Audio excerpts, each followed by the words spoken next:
Juan Soto opened up about the trade from last year that sent him to the San Diego Padres, and man, there is a ton to unpack from that. So to revisit the trade just about 8 months ago, did the Nats make the correct decision to move on from Juan Soto? We're going to get to that again and discuss even more right after this. You are Locked On Nationals, your daily Washington Nationals podcast, part of the Locked On Podcast Network, your team every day.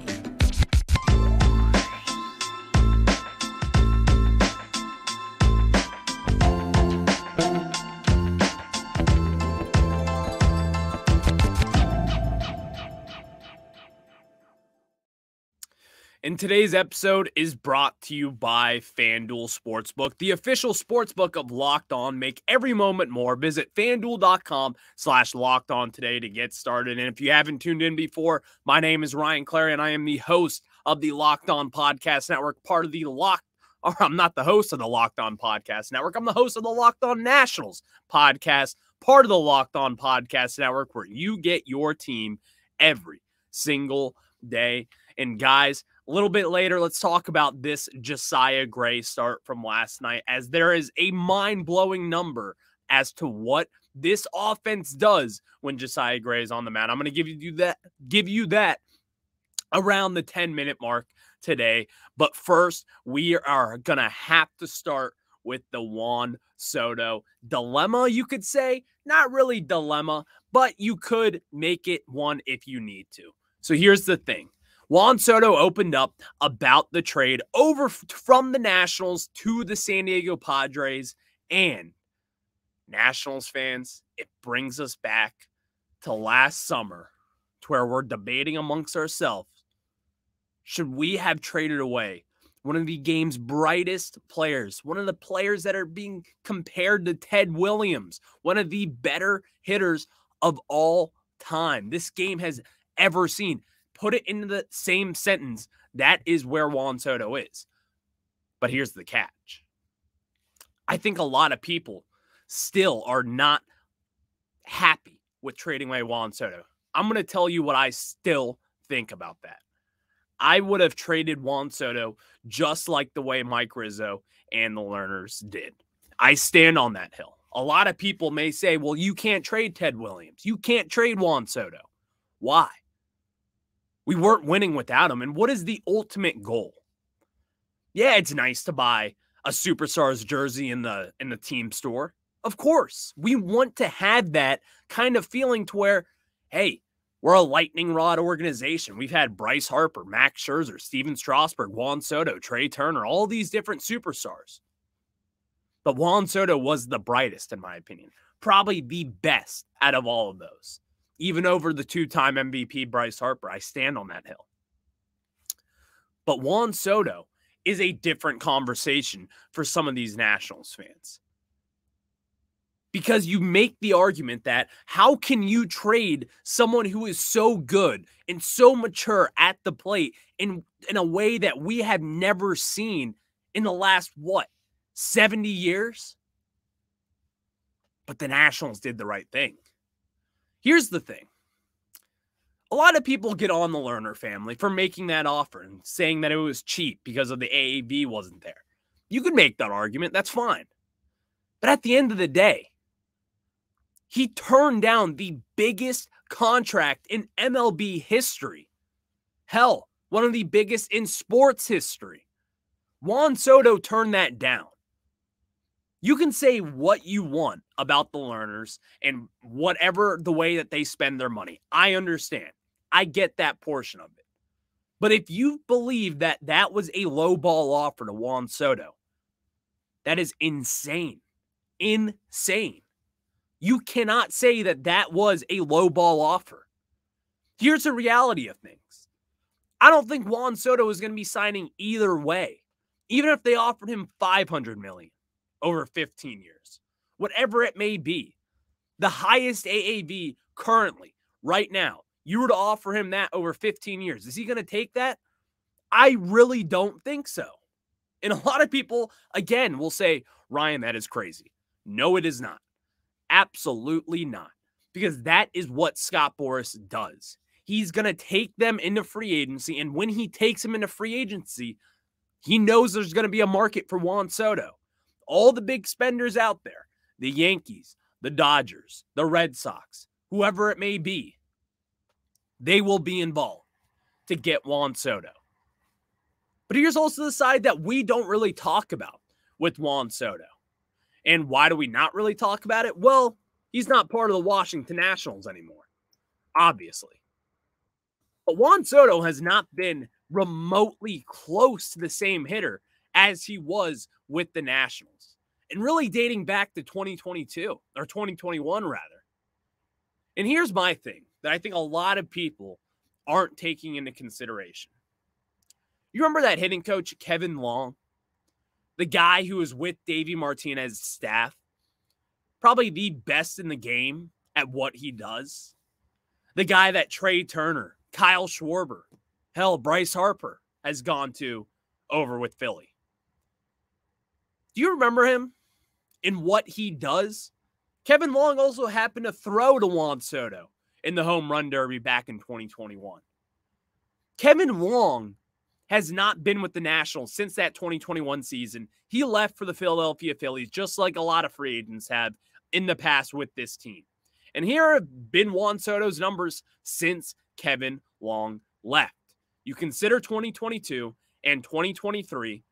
Here are his numbers so far. Through 172 games since 2022, Juan Soto's batting .235 with a .397 on-base percentage, a .443 slugging with an .840 OPS, only 30 home runs and 70 RBIs in those 172 games. That is over a season. That is 10 games over a 162-game season. I'm not here to tell you that Juan Soto is not legit. I'm not here to tell you that Juan Soto is bad or people should be concerned. You should not be concerned with what Juan Soto does. He's still one of the game's brightest hitters in baseball. But it is a little concerning, to say the least, because look at these numbers from when Kevin Long was with Washington from 2018 through 2021. Juan Soto had a .300 batting average, a .432 on-base percentage, a .550 slugging, and a .981 OPS. 98 home runs, 312 RBIs, 373 walks compared to 352 strikeouts. Guys, people aren't considering that. Yes, Juan Soto is a gifted, special player, and I would have signed him to that extension any day of the week, still till this second. 7 days. $365. I'm doing that deal. But we're also starting to consider that this may be something. Kevin Long not being with the Nationals at this point has really hindered what Juan Soto can do. And it's not to say, again, that Juan Soto is not here. But Kevin Long and certain hitting coaches and managers can bring out the best in a player. Kevin Long is of that category in my mind. You see every single star that has been in this building over the last few years. Kyle Schwarber went on vacation with him. Bryce Harper has talked highly about him. Trey Turner, Juan Soto. Hell, do you guys remember when the Dodgers were playing in the NLDS and Max Scherzer was on the mound in 2021? Who was sitting behind home plate there with Juan Soto? It was Kevin Long. They had a solid relationship, and a lot of people aren't really considering the fact that Juan Soto just could be simply missing his mentor / hitting coach, which was what Kevin Long was to him. A lot of people don't even really think about that, including myself, because a lot of people try to piece the puzzle together and to consider what is wrong with Juan Soto, because if you haven't been following what he's doing this year, it's been a tough go for it for him. He's batting .175. He's got a .366 on-base percentage. And then a .420 or a .520 or a .365 slugging. I was looking at the wrong sheet there. You see the point of what I'm trying to make is that when we revisit this Juan Soto trade, I'm still doing that again. I'm doing it 7 days a week. The Nationals had to amplify their opportunity to get the most back to revamp this team. because we weren't going to be winning games. And this rebuild with Juan Soto would be taking longer than if it was with Juan. Because you saw it last year. Josh Bell and Juan Soto were hitting pretty damn well with us. But guess what? It wasn't translating into wins. You could say it's just a lack of star power. And I'm not here to say that Juan Soto wouldn't be winning here if he stayed here. I think we would have a better team with Juan Soto. Duh. But here's the thing, is that the numbers aren't backing that up. And the deep dive into the analytics still say that Juan Soto is an elite hitter. The barrel percentage is there. The hard hit percentage, every single percentage, every single analytic still backs up what Juan Soto does. Besides, he leads the MLB in walks still. This is a special player. It sucks to leave him. It sucks to trade him. He didn't want to be gone. He wanted to stay. He made that pretty evident. But also at the end of the day, you have to do what's best for this organization. And as I said, I root for the Nationals. I don't root for a certain player. I'm a Nationals fan. I want what's best for the team, what's best for the organization, what's best for winning. I want to get that World Series again. And in my opinion, I'm able to recognize that the quickest way to that role is to trade away Juan Soto and to get what we can in return. Because you can't tell me that we were confident enough that we could re-sign him. He can say all he wants about how he was open to negotiations. The Learners gave him the highest paid deal in MLB history. He turned it down. They had to move on. That was probably the ceiling of what they could go to. So what? That's what it is. And that was not a bad offer. So Juan Soto, man, I miss him. But boy, I'm still doing that trade again. And I'm going to live and die on that hill, which may be annoying to some people, but not here for me. But now we got to talk about Josiah Gray and his start last night, as he looked damn good. But the same issue has popped up yet again, and it's completely out of his control. We're going to get to that. But before we do that, I got to tell you guys about my friends over on eBay Motors. And for a championship team, it's all about making sure every player is a perfect fit. It's the same when it comes to your vehicle. Every part needs to fit just right. So the next time you need parts and accessories, head to eBay Motors. With eBay Guaranteed Fit, you can be sure every part you need fits right the first time around. Just add your ride to My Garage and look for the green check to know where the part will fit, or your money comes back. Because just like in sports, confidence is the name of the game when you shop on eBay Motors. And with over 122 million parts to choose from, you'll be back in the game in no time. After all, it's easy to bring home a win when the right parts are guaranteed. Get the right parts, the right fit, and the right prices on ebaymotors.com. Let's ride. Eligible items only. Exclusions always do apply.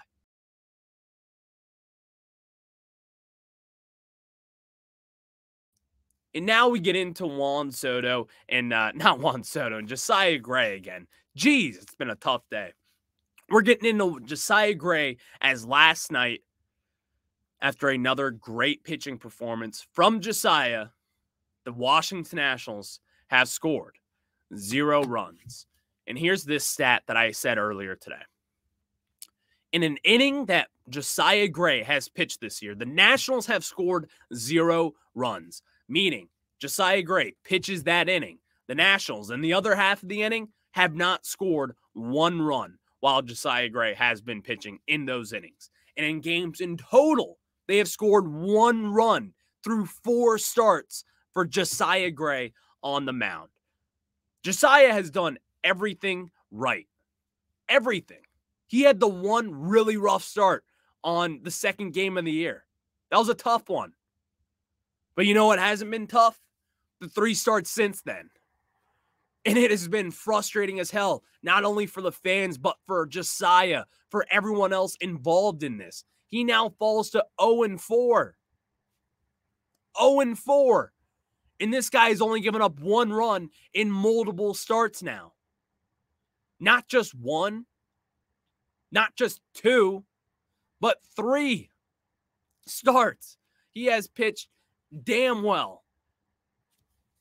I'll take that back. He gave up 2 earned runs in his last start before the Orioles, but 1 against the Rockies and then 1 against the Orioles last night.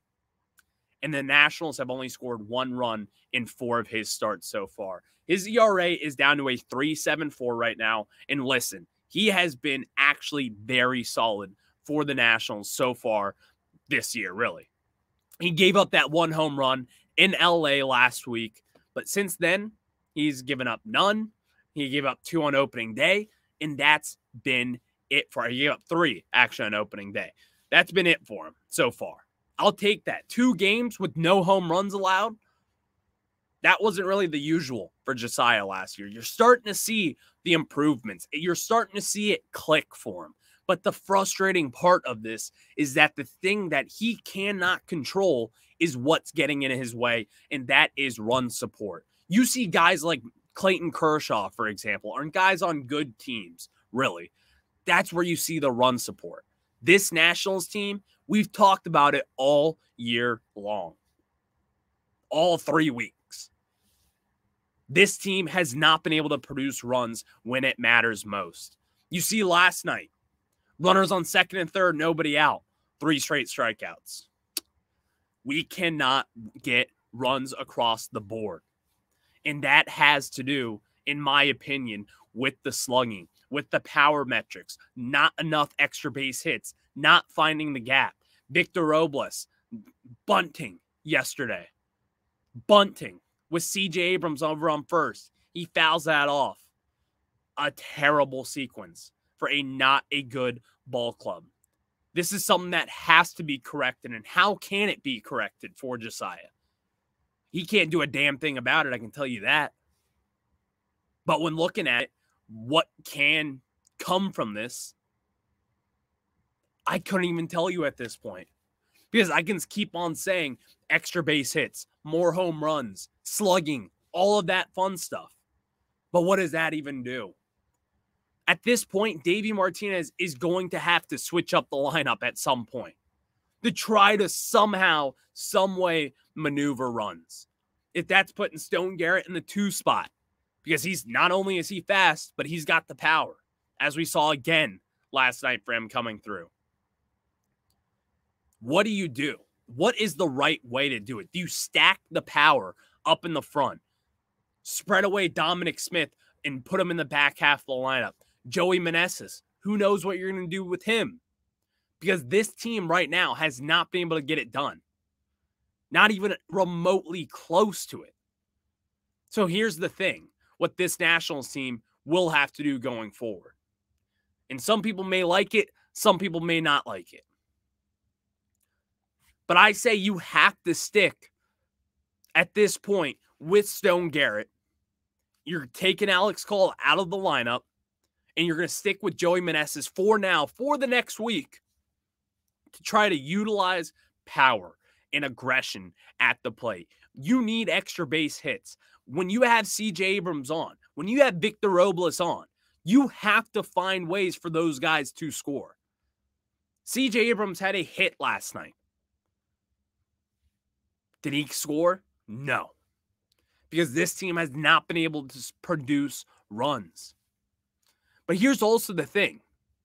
Should C.J. Abrams be moved up to the lineup as well? To the leadoff spot? So, kind of the old traditional way through this batting lineup. Do you put the speedy guy at the top of the order the way that the Nationals use Trey Turner? To try to maneuver some bases, steal a bag or two? Make some hecticness on the base path? Because whatever the hell we're doing at this point is not doing well. And that is something that we can clearly see. Clearly. That whatever this lineup is has not been able to produce the numbers that we need them to produce. Because Josiah Gray can't go out there for another start and not have any run support. 1 run through 4 games, man. 1 run for Josiah Gray. It's unacceptable.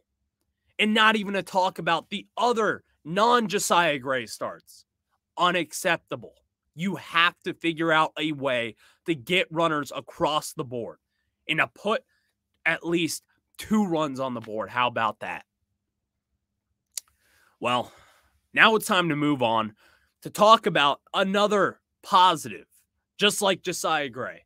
And tonight we got Mackenzie Gore on the bump going up against a very tough Kyle Bradish for the Baltimore Orioles. I'm going to get to that, but before we get into that start tonight, I have to tell you guys about our friends over on Ultimate Baseball GM.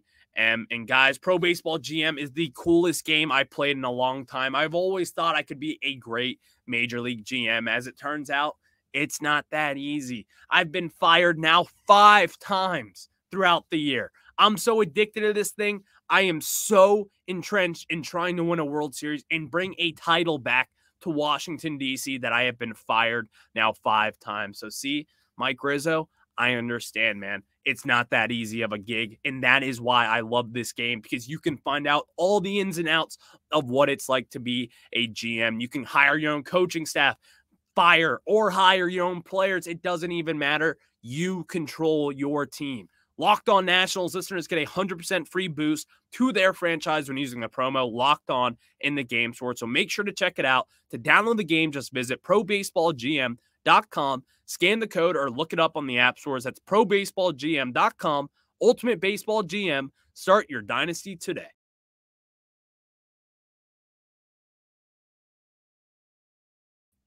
And now we get into previewing tonight's start as Mackenzie Gore takes the mound against Kyle Bradish. And here's the thing with this Nationals team. I'm going to get the key to the game out real quick, just like that, because we know what the key to the game is, and that is run support. You nailed it. Run support has been the biggest issue when it comes to this Nationals team this year. Getting runs across the plate, helping your young pitchers, and honestly, also making the easy plays. Mackenzie Gore last week against the Angels, there was a couple balls that really could have been fielded by C.J. Abrams. I believe he had an error in that matchup later in the game to help load the bases to where Mackenzie Gore got pulled out of the game. But here's the thing. Mackenzie Gore has won 2 of his 3 starts so far, sitting at a 3.00 ERA. Been a very, very solid start so far for Mackenzie Gore. But here's the thing. The Nationals don't have a easy task on their hand tonight with Kyle Bradish. Now, a lot of people don't really love Kyle Bradish, you could say, in Baltimore, but I believe Kyle Bradish is a very good starter. And it's not just based off of one appearance this year where he had 1 2/3. Kyle Bradish is a legit arm. He can strike you out, and he's got a lot of different pitches to do that with. But my only concern is that with this right-handed lineup that we're going to be going against Bradish for, could hinder what this Nationals lineup can do. Keibert Ruiz, I like his swing from the left side of the plate, so I would like to be able to see him drive the ball the other way with Kyle Bradish. Try to find the gaps. And when you get on base, be aggressive. Not Keibert Ruiz, but for the quicker guys, like a Stone Garrett, who seems to be getting on base every single game that he plays on, every single at-bat even. But we need to find a way to get these runs scored in to help the pitchers out and also just make it an easier watch. Because here's the thing with this Nationals team. I was talking last night to a buddy about this. This Nationals team is actually pretty fun to watch, even after all the hecticness so far. It's still been a pretty fun team to watch.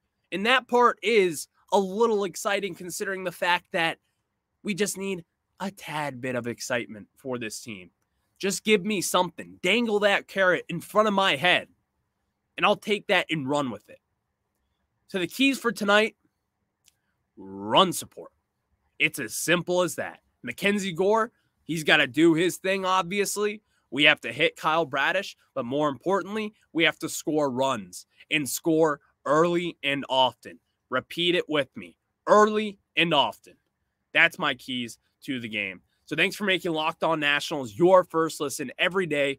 Everydayers, tomorrow we'll be wrapping up the Beltway series and how much fun it is to have the O in the national anthem, right? Not fun at all. We're going to talk about that Beltway series getting wrapped up after tonight's game. So again, guys, thank you for making Locked On Nationals your first listen. I'll talk to you tomorrow. We'll have a lot to discuss, as tomorrow will be a very fun show. That's my